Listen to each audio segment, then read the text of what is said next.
The Ghent altarpiece, also known as the Adoration of the Mystic Lamb, is an enormous and extremely important masterpiece of European art, completed in 1432 by early Flemish painters and brothers, Hubert and Jan van Eyck. Every square inch is covered in symbolism, religious meaning, and ornate detail, and its history is almost as complex. It's been dismantled, damaged, reassembled, censored, pillaged, nearly destroyed by fire, stolen by Napoleon, stolen by Nazis, and a panel was stolen in 1934 and has never been recovered. One could spend hours, days even, analyzing everything that is going on in this complicated 12-panel artwork. But for this video, we're going to be primarily concerned with the animal in the center, the Lamb of God. After an assessment of the altarpiece in 2010 that showed browning varnish, raised paint layers, and significant accumulation of dust and grime, to the point where people in cleaning teams were writing their initials in it, experts decided to have restoration begin in 2012. However, during the first phase of restoration, it was revealed that 70% of the exterior wing panels had been covered in overpaint during the 16th and 17th century, and it soon dawned on folks that more comprehensive measures had to be taken.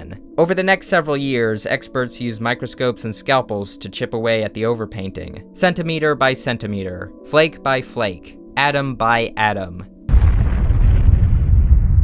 They started to reveal many things that had been covered over, some nuances in light and dark, past damages, more intricate modeling and detail, even painted-in cobwebs in the corners of rooms. After a few years of painstaking work, eventually they get to the lamb, and oh dear.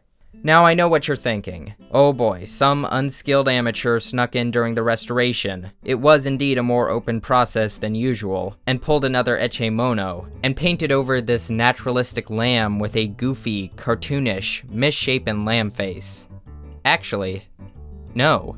This lamb is the overpaint, and this is the original attributed to Van Eyck. At first, this comes across as very odd, since all the other figures are anatomically realistic and naturalistic. But this lamb is painted in a very humanoid, kind of unnerving way. The head of conservation, who also worked on the lamb, Hélène Dubois, says this is not the first time the Lamb of God has been painted like this. And there are many examples from the early Middle Ages and late antiquity that depict the Lamb of God with similar faces. After this reveal, a viral post was made, which exposed the news to more mainstream audiences on Twitter. Of course, because of the lack of information in the original tweet, there was some confusion about how it was actually restored and lacked the full context. Ms. Dubois also commented on this. A lot of misunderstandings have been propagated by absolutely stupid tweets taken completely out of context. Hell yeah, sis, go off. Although there was some confusion, to be fair, a lot of these were mostly jokes. Some of these include Drake posting style memes and Zoolander comparisons.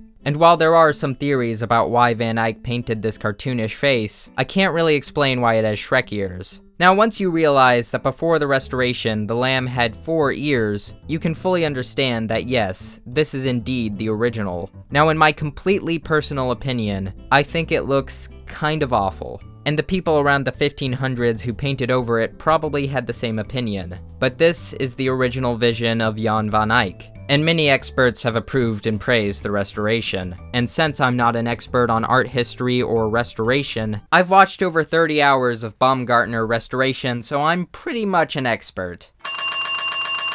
I'm going to trust their decision. The lamb, while in the center of this masterpiece, is really just a small part of the massive task that was restoring this artwork. Its face is roughly the size of a walnut, and in the grand scheme of things, there's so much more artistic wealth that has been revealed from this restoration, and a goofy face shouldn't overshadow that. So many little details have been uncovered. Veins in marble, astonishing changes in color, dramatic improvements of contrast and complexity in drapery. Botanists could identify every single plant in the landscape that hadn't been overpainted. The openness of the project is also notable. Much of the restoration was made viewable to the public. There is a website you can visit right now that shows photos of the before, during, and after of the restoration in 100 billion pixels, in visible light, infrared, X-radiograph, and more.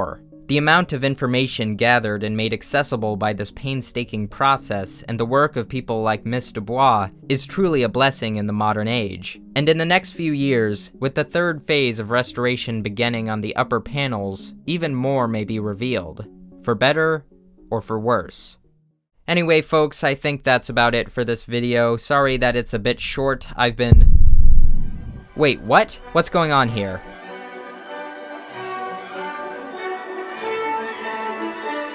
Solar sands.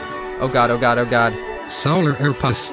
Exit tur synthetic cupidita non proidendalumco laboras nisi utal equipex ea commodo consequat terrati pissing elit dollar magna aliqua. Udanim ad minum venium. Quinas prude exercitation.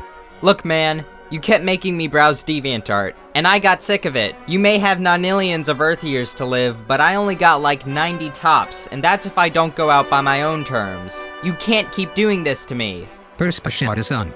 Omnisized. Sed quia consecuntur magni dolorasias, qui rationi voluptatem.